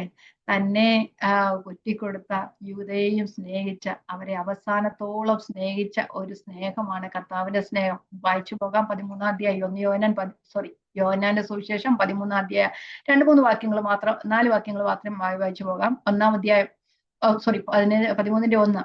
പെസഹ പെരുന്നാളിന് മുമ്പേ അവൻ ഈ ലോകം വിട്ട് പിതാവിന്റെ അടുക്കൽ പോകുവാനുള്ള നാഴിക വന്നു എന്ന് യേശു അറിഞ്ഞിട്ട് ലോകത്തിൽ തനിക്കുള്ളവരെ സ്നേഹിച്ചതുപോലെ അവൻ ഓൾറെഡി സ്നേഹിച്ചു. അവസാനത്തോളം തനിക്ക് എത്രത്തോളം സ്നേഹിക്കാൻ കഴിയുമോ അത്രത്തോളം ആ സ്നേഹത്തിന്റെ പാരമ്യതയാണ് അവിടെ കാണുന്നത്. 14-ാം വാക്യം, കർത്താവും ഗുരുവുമായി ഞാൻ നിങ്ങളുടെ കാൽ കഴുകിയെങ്കിൽ നിങ്ങളും തമ്മിൽ തമ്മിൽ കഴുകേണ്ടതാകുന്നു. ഞാൻ നിങ്ങൾക്ക് ചെയ്തതുപോലെ നിങ്ങളും ചെയ്യേണ്ട ഞാൻ നിങ്ങൾക്ക് ദൃഷ്ടാന്തം തന്നിരിക്കുന്നു. 34, നിങ്ങൾ തമ്മിൽ തമ്മിൽ സ്നേഹിക്കണം എന്നൊരു പുതിയൊരു കൽപ്പന ഞാൻ നിങ്ങൾക്ക് തരുന്നു. ഞാൻ നിങ്ങളെ സ്നേഹിച്ചതുപോലെ നിങ്ങൾ തമ്മിൽ തമ്മിൽ സ്നേഹിക്കണം എന്നൊരു കൽപ്പന ഞാൻ നിങ്ങൾക്ക് തന്നേച്ചു പോകുന്നു എന്ന് പറയുന്നു. അപ്പം ആ ദൈവത്തെ സ്നേഹിക്കുന്നവൻ സഹോദരനെയും സ്നേഹിക്കുന്നു. ദൈവസ്നേഹം ഉണ്ടെങ്കിൽ മാത്രമേ സഹോദരനെ സ്നേഹിക്കാനായിട്ട് കഴിയത്തുള്ളൂ. തന്നെ ഒറ്റിക്കൊടുത്തവനെ സ്നേഹിച്ച കർത്താവിന്റെ സ്നേഹമാണ്. കർത്താവ് ദൈവത്തിന്റെ സ്നേഹത്തെ, നിത്യസ്നേഹത്താൽ ദൈവം നമ്മെ സ്നേഹിച്ചു. തന്റെ പുത്രനെ തരുവാൻ തക്കവണ്ണം ദൈവം ലോകത്തെ സ്നേഹിച്ചു എന്നാ പറയുന്നത്. ആ പുത്രനെ തരുവാൻ തക്കവണ്ണം നമ്മെ സ്നേഹിച്ച് ദൈവത്തിന്റെ സ്നേഹം നമ്മളിൽ ഉള്ളതാക്കി. അതുപോലെ പരിശുദ്ധാത്മാവിനാൽ മറ്റുള്ളവരെ സ്നേഹിപ്പാനായിട്ട് നമുക്ക് കൃപ തരുന്നു. നമുക്ക് ഇനി 16-ാമത്തെ വാക്യം. അപ്പം നിങ്ങൾക്ക് വേണ്ടി ഇടവിടാതെ സ്തോത്രം ചെയ്ത് എൻ്റെ പ്രാർത്ഥനയിൽ നിങ്ങളെ ഓർത്തുകൊണ്ട്. നിങ്ങൾക്ക് വേണ്ടി, അപ്പം പൗലോസ് അപ്പോസ്തലൻ തന്റെ വചനത്താൽ, കർത്താവായ യേശു ക്രിസ്തുവിന്റെ വചനത്താൽ അല്ലെങ്കിൽ തന്റെ സുവിശേഷ പ്രസംഗത്താൽ വിശ്വസിച്ച എല്ലാവർക്കും വേണ്ടി പ്രാർത്ഥിക്കുകയാണ് ചെയ്യുന്നത്. അവരെ ആ ദൈവത്തിന്റെ മഹത്വത്തിലായിത്തീരണം, അവരുടെ ഹൃദയദൃഷ്ടി പ്രകാശിക്കണം, അവരുടെ അകക്കണ്ണുകളെ പ്രകാശിക്കണം എന്നാണ് പറയുന്നത്. നിങ്ങളെ ഓർത്തുകൊണ്ട് എഫെസോസിലെ വിശ്വാസികളും വിശ്വസ്തരുമായി എല്ലാവരെയും ഓർത്തിട്ട് അവരെ കുറിച്ചുള്ള സ്നേഹത്തെ കുറിച്ച് കേട്ടിട്ട് അവർക്ക് വേണ്ടി പ്രാർത്ഥിക്കുകയും അവർക്ക് വേണ്ടി സ്തോത്രം ചെയ്യുകയാണ് ചെയ്യുന്നത്. അവർക്ക് വേണ്ടി പ്രാർത്ഥിക്കുക മാത്രമല്ല, അവർക്ക് വേണ്ടി സ്തോത്രം ചെയ്യുന്നതാണ്. നിങ്ങൾക്ക് ക്രിസ്തുവിലുള്ള വിശ്വാസത്തെയും സകല സഹോദരന്മാരുടെ സ്നേഹത്തെയും കുറിച്ച് കേട്ടിട്ട് നിങ്ങൾക്ക് വേണ്ടി സ്തോത്രം ചെയ്യും. അപ്പം ഒരു ഭക്തൻ ഇങ്ങനെയാണ് പറയുന്നത്, നമ്മൾ സ്തോത്രം ചെയ്യുന്നത് ഇട്ടിരിക്കുന്ന അടിസ്ഥാനത്തിനു വേണ്ടിയും നാം പ്രാർത്ഥിക്കുന്നത്, മധ്യസ്ഥത ചെയ്യുന്നത് ഇനി പണിവാനിരിക്കുന്ന മുകളിലത്തെ ഇതിനു വേണ്ടി. കാരണം നാം അതിക്രമങ്ങളാലും പാപങ്ങളാലും മരിച്ചവരായും നമ്മെ ദൈവം വിടുവിച്ചു. അതിനുവേണ്ടി നാം എപ്പോഴും സ്തോത്രം ചെയ്യുന്നവരാണ്. പക്ഷെ ഇനി അടിസ്ഥാനം ഇട്ടിരിക്കുക ദൈവം. ഇനി അടിസ്ഥാനത്തിന്മേൽ ഒരു പണിയുണ്ട് നമ്മളില്. ആ പണി തുടരുന്നതിന് വേണ്ടി, അല്ല പണിയിൽ നമ്മൾ ആയിത്തീരുന്നതിന് വേണ്ടി ആ ദൈവം നമ്മൾ പണിതുകൊണ്ടിരിക്കുക. അത് നാം പരിജ്ഞാനപൂർത്തിയിൽ ആ പണിയുടെ അവസാനം വരെ എത്തുന്നതിന് വേണ്ടി നാം പ്രാർത്ഥിച്ചുകൊണ്ടേയിരിക്കും. അതാണ് മധ്യസ്ഥത എന്ന് പറയുന്നത്. നാം സ്തോത്രം ചെയ്യുന്നത് നമ്മൾ എന്തിനു വേണ്ടിയാണ് സ്തോത്രം ചെയ്യുന്നത്? എപ്പോഴും നമ്മുടെ ഭൗതിക കാര്യങ്ങൾ ദൈവം തന്നതിന് വേണ്ടി നാം സ്തോത്രം ചെയ്യുന്നത്. ഇവിടെ പറയുന്നത് അങ്ങനെയല്ല. അവര് ക്രിസ്തുവിലുള്ള വിശ്വാസത്തെയും സകല വിശുദ്ധന്മാരുടെ സ്നേഹത്തെയും കുറിച്ച് കേട്ടിട്ട് അവരിൽ ദൈവം ഒരു പണി ചെയ്തു, ഒരു അടിത്തറ ഇട്ടിരിക്കുകയാണ്. അടിത്തറയ്ക്ക് വേണ്ടി സ്തോത്രം ചെയ്യുകയും അതുപോലെ ആ അടിത്തറയിൽ മേലെ ക്രിസ്തു എന്ന താരയോളം അവർ വളരുവാൻ വേണ്ടി അവർക്ക് വേണ്ടി ഇടവിടാതെ പ്രാർത്ഥിക്കുകയും ചെയ്യുന്ന പൗലോസ് അപ്പോസ്തലനെ കാണുന്നത്. അപ്പം നമ്മളും എപ്പോഴും പ്രാർത്ഥിക്കണം. ദൈവം നമ്മളൊരു അടിസ്ഥാനം ഇട്ടു. നാം ആ പരിജ്ഞാനപൂർത്തിയിൽ, ക്രിസ്തുവിനെ സംബന്ധിച്ചുള്ള മർമ്മം, ആ പരിജ്ഞാനപൂർത്തിയിൽ നാം ആയിത്തീരണം. അതുകൊണ്ട് നമുക്ക് പ്രാർത്ഥന ആവശ്യമാണ്. എപ്പോഴും പ്രാർത്ഥിക്കണം. പൗലോസ് ഇവിടെ താൻ വചനം പറഞ്ഞ് എല്ലാവർക്കും വേണ്ടി പ്രാർത്ഥിക്കുകയാണ് ചെയ്യുന്നത്. നമുക്കെല്ലാം കാണാം. റോമാലേഖനത്തിൽ കാണുന്നുണ്ട്, തെസ്സലോനിക്ക ലേഖനത്തിൽ കാണുന്നുണ്ട്, വായിക്കുക. എന്നിൽ ഞാൻ പറയുകയാണ്, നമ്മൾ പ്രാർത്ഥിക്കണം, വചനം കേൾക്കാൻ. നമ്മൾ ഓരോരുത്തരും നാം പ്രാർത്ഥിക്കും. നമ്മൾ കുറെ വചനം കേട്ടത് കൊണ്ട് കാര്യമില്ല. കേൾക്കണം, കേൾക്കാതെ നമ്മൾ വളരുവാൻ കഴിയുകയില്ല. പക്ഷേ നാം പരിശുദ്ധാത്മാവ് നമ്മുടെ ഉള്ളിൽ നിന്ന് നമ്മൾ വേണ്ടും വണ്ണം പ്രാർത്ഥിക്കേണ്ട എന്ന് നമുക്ക് അറിയുന്നില്ല. ആത്മാവ് ഉച്ചരിച്ചു കൂടാത്ത ഞരക്കങ്ങളെ വിശുദ്ധന്മാർക്ക് വേണ്ടി പക്ഷപാതം ചെയ്യുന്നു. ആ ആത്മാവ് വിശുദ്ധന്മാർക്ക് വേണ്ടി പക്ഷപാതം ചെയ്യുന്നതുകൊണ്ട് ആത്മാവിന്റെ ചിന്ത ഇന്നതെന്ന് ഉള്ളങ്ങളെ പരിശോധിക്കാൻ അറിയുന്നു. അതുകൊണ്ട് അതെന്താ അങ്ങനെ പറഞ്ഞിരിക്കുന്നത്? നമ്മള് പ്രാർത്ഥിക്കുന്ന ഭൗതിക കാര്യങ്ങൾക്ക് വേണ്ടിയാ. പക്ഷെ നമ്മുടെ ഉള്ളത്തിന്റെ ആഗ്രഹം, ആത്മാവിന്റെ കാര്യങ്ങൾ അറിയുന്ന പരിശുദ്ധാത്മാവിന് മാത്രമേ ഉള്ളൂ. നമ്മൾ ഈ ലോകത്തിന് വേണ്ടി പ്രാർത്ഥിക്കുമ്പോൾ നമ്മുടെ ഉള്ളിലിരുന്ന പരിശുദ്ധാത്മാവ് ഞരങ്ങി നമ്മളെ ദൈവത്തിന്റെ കാര്യങ്ങൾക്ക് വേണ്ടി പ്രാർത്ഥിപ്പാൻ പ്രാപ്തരാകുകയും ചെയ്യുന്നു. അല്ലെങ്കിൽ നമ്മൾ ഇപ്പം ചിലര് പറയും, ഞാൻ അടുത്ത എനിക്കൊരു അപകടം വരാനിരിക്കുന്നുണ്ട്, അപ്പം പരിശുദ്ധാത്മാവ് എന്നെ ബോധ്യപ്പെടുത്തി അതിനുവേണ്ടി പ്രാർത്ഥിക്കുക. അല്ല, അതിനുവേണ്ടി പ്രാർത്ഥിപ്പിക്കും, അത് ശരിയാണ്. പക്ഷെ അതിനു വേണ്ടിയിട്ടല്ല. ഉരുവാനല്ല മർത്യമായി നീങ്ങിപ്പോകേണ്ട മീതെ പാർപ്പിടം ധരിപ്പൻ. കാരണം ആ വീണ്ടെടുപ്പ് നാളിന് വേണ്ടി നമ്മെ മുദ്രയിട്ടിരിക്കുകയാണ്. നമ്മുടെ കൂടാരമായി ഭവനം അഴിഞ്ഞു പോയിട്ട് നിത്യമായ ഒരു കൂടാരത്തിന് വേണ്ടി നമ്മൾ കാത്തിരിക്കുകയാണ്. അതിനെ നമ്മൾ ഒരുക്കുന്ന പരിശുദ്ധാത്മാവാണ് നമ്മളിരുന്നത്. ആ പരിശുദ്ധാത്മാവ് നമ്മളിരുന്ന് വേണ്ടും പോലെ നമുക്ക് പ്രാർത്ഥിക്കാൻ അറിയത്തില്ല. കാരണം നമ്മൾ പ്രാർത്ഥിക്കുന്ന എന്തോ ഈ ലോകത്തിലെ നശിച്ചു പോകുന്നതിനെ കുറിച്ചാണ് പ്രാർത്ഥിക്കുന്നത്. പക്ഷെ പരിശുദ്ധാത്മാവ് ആത്മാവിൻ ഉള്ളിലിരുന്ന ഞരക്കത്ത് അറിയുന്നത് പരിശുദ്ധാത്മാവ് മാത്രമേ ഉള്ളൂ. നമുക്ക് വേണ്ടി പ്രാർത്ഥിച്ചുകൊണ്ടേയിരിക്കുക. അപ്പൊ നമ്മൾ വചനം കേട്ട് നമ്മൾ ഓരോ ദിവസവും വചനം നമ്മിൽ വളരുവാൻ, ക്രിസ്തു നമ്മൾ വളരുവാൻ നാം പ്രാർത്ഥിക്കണം. നമ്മള് സങ്കീർത്തനങ്ങൾ 118 പറയുന്നുണ്ട്, അങ്ങയുടെ ന്യായപ്രമാണത്തിന്റെ അദൃശ്യ കാര്യങ്ങളെ കാണേണ്ടതിന് ഞങ്ങളുടെ കണ്ണുകളെ തുറക്കണമേ എന്ന് പറയുന്നുണ്ടല്ലേ. ആ ദൈവത്തിന്റെ വലിയ കാര്യങ്ങളെ കാണുന്നതിന് വേണ്ടി കണ്ണുകളെ തുറക്കുവാൻ നാം നിരന്തരം പ്രാർത്ഥിക്കണം. നാം നമ്മുടെ ഭൗതിക കാര്യങ്ങൾക്ക് വേണ്ടി പ്രാർത്ഥിക്കുന്നതിൽ അധികമായി നമ്മുടെ ആത്മീയ കാര്യങ്ങൾക്ക് വേണ്ടി നാം പ്രാർത്ഥിക്കണം. നമ്മുടെ ഹൃദയദൃഷ്ടി പ്രകാശിപ്പിക്കാൻ പ്രാർത്ഥിക്കണം.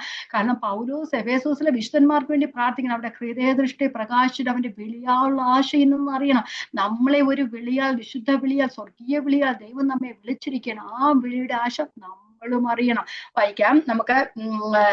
ആ ഒരു അടിസ്ഥാനം ഇട്ടിരിക്കുമ്പോൾ നമ്മളത് ദൈവം നമ്മൾ നമ്മൾ എഫെസ്യർ 2 അവസാനം പറഞ്ഞ അവനിൽ ശരീരം മുഴുവൻ യുക്തമായി ചേർന്ന് ആ വിശുദ്ധ മന്ദിരമായി വളരുന്നു. ആ വളർച്ച പ്രാപിക്കാൻ വേണ്ടി പരിശുദ്ധാത്മാവിനാലാണ്. അതിനുവേണ്ടി നമ്മെ പണിതുകൊണ്ടേയിരിക്കുക. ആ പണി തീരുന്നത് വരെ നാം പ്രാർത്ഥിച്ചു കൊണ്ടേയിരിക്കണം. അപ്പം പൗലോസ് അപ്പോസ്തലൻ തന്റെ സുവിശേഷത്താൽ, താൻ പറഞ്ഞ സുവിശേഷത്താൽ വിശ്വസിച്ച ജനങ്ങൾക്ക് വേണ്ടി പ്രാർത്ഥിക്കും. നമുക്ക് റോമാലേഖനത്തിൽ കാണാം. റോമാലേഖനം 1 തെസ്സലോനിക്ക ലേഖനം കുറച്ച് വാക്യങ്ങൾ വായിച്ച് നമുക്ക് മുമ്പോട്ട് പോകാം. 17-ാമത്തെ വാക്യത്തിൽ നമുക്ക് ഇന്ന് പോകാൻ ഒക്കത്തില്ല, അതുകൊണ്ട് നമുക്ക് വാക്യങ്ങൾ വായിക്കാം. റോമാലേഖനം 1:9-10 വാക്യങ്ങൾ. ഞാൻ ഇടവിടാതെ നിങ്ങളെ ഓർത്തുകൊണ്ട്, ഇടവിടാതെ എപ്പോഴും ദൈവേഷ്ടത്താൽ എപ്പോഴെങ്കിലും നിങ്ങളുടെ അടുക്കൽ വരുവാൻ സാധിക്കേണ്ടതിന് എൻ്റെ പ്രാർത്ഥനയിൽ എപ്പോഴും യാചിക്കുന്നു എന്ന്. എപ്പോഴും തൻ്റെ പ്രാർത്ഥനയിൽ യാചിക്കുകയാണ് ചെയ്യുന്നത്, അല്ലെ? 1 തെസ്സലോനിക്കർ 1:2-3 വാക്യങ്ങൾ. 1 തെസ്സലോനിക്കർ 1:2-3. ഞങ്ങളുടെ പ്രാർത്ഥനയിൽ നിങ്ങളെ സ്മരിച്ചുകൊണ്ട് നിങ്ങളുടെ വിശ്വാസത്തിന്റെ വേലയും സ്നേഹപ്രയത്നം നമ്മുടെ കർത്താവായ യേശുവിനെ കുറിച്ച് പ്രത്യാശയുള്ള സ്ഥിരത ഇടവിടാതെ നമ്മുടെ ദൈവവും പിതാവുമായവന്റെ സന്നിധിയിലോട്ട് നിങ്ങൾക്ക് വേണ്ടി എപ്പോഴും ദൈവത്തിന് സ്തോത്രം ചെയ്യുന്നു. അപ്പൊ അവർക്ക് വേണ്ടി പ്രാർത്ഥിക്കുക. നമ്മള് എപ്പോഴും പ്രാർത്ഥിച്ചുകൊണ്ടേയിരിക്കണം. നമ്മൾ വചനം പറയുമ്പോഴും നാം പ്രാർത്ഥിച്ചുകൊണ്ടേയിരിക്കണം. നാം ഒരാളോട് സുവിശേഷം പറഞ്ഞെങ്കിൽ അവര് ക്രിസ്തുവിനെ നമ്മൾ പറയണം, നമ്മൾ ചെയ്യണം. പക്ഷെ അതിനൂടെ നാം പ്രാർത്ഥിച്ചുകൊണ്ടേയിരിക്കണം. ആർക്ക് വേണ്ടി നാം, ആരുടെ രക്ഷയ്ക്ക് വേണ്ടി നാം വിചാരിക്കുന്നുവോ, നാം സുവിശേഷം പറയുന്നു, അവരുടെ രക്ഷയ്ക്ക് വേണ്ടി നാം പ്രാർത്ഥിച്ചുകൊണ്ടേയിരിക്കണം. നമ്മൾക്ക് വേണ്ടി, മറ്റുള്ളവർക്ക് വേണ്ടി പ്രാർത്ഥിക്കണം. ഫിലമോന്റെ ലേഖനത്തിലും പറയുന്നുണ്ട്. ഫിലമോൻ 1:4-5-6 വാക്യങ്ങൾ. കർത്താവായ യേശുവിനോടും സകല വിശുദ്ധന്മാരോടും നിനക്കുള്ള സ്നേഹത്തെയും വിശ്വാസത്തെയും കുറിച്ച് ഞാൻ കേട്ടിട്ട് നിനക്ക് വേണ്ടി പ്രാർത്ഥിക്കുന്നു എന്ന് പറയുന്നുണ്ട് പൗലോസ് അപ്പോസ്തലൻ. അതുകൊണ്ടാ കൊരിന്ത്യർ ലേഖനം 11-ാം അധ്യായത്തില് 2 കൊരിന്ത്യർ 11 ഇങ്ങനെ പറയുന്നുണ്ട്, എനിക്ക് അസാധാരണ സംഗതികൾ സംഭവിച്ചത് കൂടാതെ സകല സഭകളെ കുറിച്ചുള്ള ചിന്താഭാരം എന്ന തിരക്കുണ്ടെന്ന് പറയുന്നുണ്ട്. അപ്പം തന്നെ കുറിച്ചല്ല പറയുന്നത്, മറ്റുള്ളവർക്ക് വേണ്ടി പ്രാർത്ഥിക്കുക. സകല സഭകളെയും കുറിച്ചുള്ള ചിന്താഭാരം. കാരണം നമുക്കറിയാം കൊരിന്ത്യ സഭ എങ്ങനെയായിരുന്നു, ഗലാത്യ സഭനെ എങ്ങനെയായിരുന്നു. വിളിച്ചവനെ വിട്ട് വേറൊരു സുവിശേഷത്തിലേക്ക് ഇത്ര വേഗത്തിൽ മറിഞ്ഞുപോയ ഗലാത്യ സഭ, അല്ലേ? അതുപോലെ കൊരിന്തിലുള്ള കള്ള ഉപദേശകന്മാരെ കയറി അവിടെയും അവര് അവർ കേട്ടിട്ടില്ലാത്ത ഒരു സുവിശേഷം കേട്ട് അവർ കൈക്കൊള്ളരാത്തൊരു ആത്മാവിനെ അവര് സ്വീകരിച്ചു. ഇതെല്ലാം അവിടെ പറയുന്നുണ്ട്. അങ്ങനെയൊക്കെ ആകുമ്പോൾ ആരും അവിടെ കടക്കാതെ വണ്ണം പൗലോസ് അപ്പോസ്തലൻ അവർക്ക് വേണ്ടി പ്രാർത്ഥിക്കുകയാണ്. എഫെസോസിലെ വിശുദ്ധന്മാർക്ക് വേണ്ടി. അപ്പൊ നമ്മൾ 1 കൊരിന്ത്യർ അപ്പോസ്തല പ്രവൃത്തികൾ വായിച്ചാണ് 20-ാം അധ്യായത്തില് അവർക്ക് വേണ്ടി പ്രാർത്ഥിക്കുന്ന, കണ്ണുനീരോടെ പ്രാർത്ഥിക്കുന്ന പൗലോസിനെയാണ് നമ്മളവിടെ ചെയ്യുന്നത്. അപ്പം താൻ സ്ഥാപിച്ച സഭകൾക്ക് വേണ്ടി എപ്പോഴും പ്രാർത്ഥിക്കുന്ന പൗലോസ് അപ്പോസ്തലൻ. അവരെ സുവിശേഷം അറിയുന്നവർ, അതുപോലെ സുവിശേഷം കേൾക്കുന്നവർക്ക് വേണ്ടി പ്രാർത്ഥിക്കണം. അപ്പൊ എന്തുകൊണ്ടാണ് പ്രാർത്ഥിക്കേണ്ടത്? നാം ഒരു അടിത്തറ ഇട്ടതിന് ശേഷം നാം അത് പകുതി ഇട്ടേച്ച് പോവുകയല്ല, അതിന്മേൽ പണി പൂർത്തിയാക്കണം. വീടുകളും പണിയുന്ന അങ്ങനെയല്ലേ? അടിത്തറ ഇട്ടതിന് ശേഷം നമ്മളത് പൂർത്തിയാക്കും. നമ്മുടെ ഹൃദയത്തിലെ ഒരു പ്ലാൻ ആദ്യമുണ്ട്, അല്ലേ? അത് എങ്ങനെ പണിയണമെന്നുള്ളത്, എങ്ങനെ ആയിത്തീരണം എന്നുള്ളത്. ഏത് വിധേനയും എങ്ങനെയെങ്കിലും ലോൺ എടുത്താണേലും, നമുക്കിവിടെ ലോൺ എടുക്കാൻ പറ്റില്ല, അത് ഞാൻ പറഞ്ഞു, എങ്ങനെയെങ്കിലും നമ്മുടെ ഹൃദയത്തിൽ ആ പ്ലാൻ ഉള്ളത് നിവർത്തിക്കണം എന്നുള്ളത് നമ്മളുടെ ഇഷ്ടമാണെങ്കിൽ, നമ്മെക്കുറിച്ച് ദൈവം ആഗ്രഹിച്ചിട്ടുണ്ട് നാം എങ്ങനെയായി തീരണം, പുത്രന്റെ സ്വരൂപത്തോട് അനുരൂപമായി തീരണം. ആ അവസ്ഥയിലേക്ക് നാം ആയിത്തീരണം. അതുകൊണ്ട് നാം പ്രാർത്ഥിക്കണം. അതുപോലെ തന്നെ നാം സുവിശേഷം സുവിശേഷം പറയുന്നവർക്ക് വേണ്ടി നാം പ്രാർത്ഥിക്കും. ക്രിസ്തു എന്ന തലയോളം വളരാൻ, ക്രിസ്തുവിൻ പരിജ്ഞാനത്തിൽ ഇവിടെ പറയുന്നുണ്ട്, ഇടപെടാതെ നിങ്ങളെ ഓർത്തുകൊണ്ട് നിങ്ങളുടെ ഹൃദയദൃഷ്ടി, ഇവിടെ പറയുന്ന പരിജ്ഞാനത്തിൽ, ദൈവം തന്നെ പരിജ്ഞാനത്തിൽ, തന്നെ കുറിച്ചുള്ള പരിജ്ഞാനത്തിൽ നിങ്ങൾക്ക് ജ്ഞാനത്തിന്റെയും വെളിപ്പാടിന്റെയും ആത്മാവിനെ തരേണ്ടതിനും നിങ്ങളുടെ ഹൃദയദൃഷ്ടി പ്രകാശിച്ചിട്ട് അവന്റെ വിളിയായുള്ള ആശ ഇന്നതെന്നും വിശുദ്ധന്മാരിൽ അവന്റെ അവകാശത്തിന്റെ മഹിമാധനം ഇന്നതെന്നും, അല്ലെ? അവന്റെ വല്ലഭത്വത്തിന്റെ വ്യാപാരത്തിൽ വിശ്വസിക്കുന്ന നിങ്ങൾക്ക് വേണ്ടി വ്യാപരിക്കുന്ന അവന്റെ ശക്തിയുടെ അളവറ്റ വലിപ്പം ഇന്നതെന്നും അറിയേണ്ടതിനും പ്രാർത്ഥിക്കുന്നു. വലിയൊരു അവകാശത്തിന് വേണ്ടിയാണ് നമ്മെ ദൈവം വെച്ചിരിക്കുന്നത്, അല്ലെ? ആ ഒരു അവകാശത്തിലേക്ക് നാം ആയിത്തീരണമെന്ന് ദൈവത്തിന് ആഗ്രഹമുണ്ട്. അത് നമ്മൾക്കും ഒരാഗ്രഹം വേണം. നാം നമുക്ക് വേണ്ടിയും അതുപോലെ മറ്റുള്ളവർക്ക് വേണ്ടിയും പ്രാർത്ഥിക്കണം. പൗലോസ് അപ്പോസ്തലൻ എഫെസോസിലെ ജനങ്ങൾക്ക്, വിശുദ്ധന്മാർക്ക് വേണ്ടിയും, റോമയിലെ വിശുദ്ധന്മാർക്ക് വേണ്ടിയും, കൊലോസിയിലെ വിശുദ്ധന്മാർക്ക് വേണ്ടിയും ഒക്കെ പ്രാർത്ഥിച്ചതുപോലെ ഇന്ന് നാം ഈ വചനം വായിക്കുന്ന നാമും ആ ദൈവം നമ്മെ വീണ്ടെടുപ്പ് നാളിലാണ് വീണ്ടെടുപ്പ് നാളിലെ അവകാശത്തിനായി നമ്മളെ മുദ്രയിട്ടിരിക്കുകയാണ്. അതുകൊണ്ട് നമ്മൾ പണി തുടങ്ങി. ദൈവം നമ്മളെ പണി പൂർത്തിയാക്കുന്നതിന് വേണ്ടി നാമും നമുക്ക് വേണ്ടി അന്യോന്യം പ്രാർത്ഥിക്കേണ്ടതുമാണ്. വീഴാതെ വണ്ണം നമ്മെ സൂക്ഷിച്ച് തന്റെ മഹിമാസന്നിധിയിൽ ആനന്ദത്തോടെ അന്ത്യം വരെയും നിർത്തുവാൻ ശക്തിയുള്ള ദൈവം നമ്മോട് കൂടെയുണ്ട്. ദൈവം നമ്മളെ ഈ വചനങ്ങളെ അനുഗ്രഹിക്കട്ടെ. ദൈവത്തിന്റെ വചനത്തിൽ ആ പരിപൂർണതയിൽ എത്തിച്ചേരുവാൻ നമ്മൾ ഓരോരുത്തരും പ്രസേന പ്രാർത്ഥിക്കണം. അതിനുവേണ്ടി നാം മുദ്രികയും ചെയ്യണം. ദൈവം നമ്മെ അനുഗ്രഹിക്കട്ടെ. ദൈവത്തിന്റെ നാമം വാഴ്ത്തപ്പെടുമാറാകട്ടെ.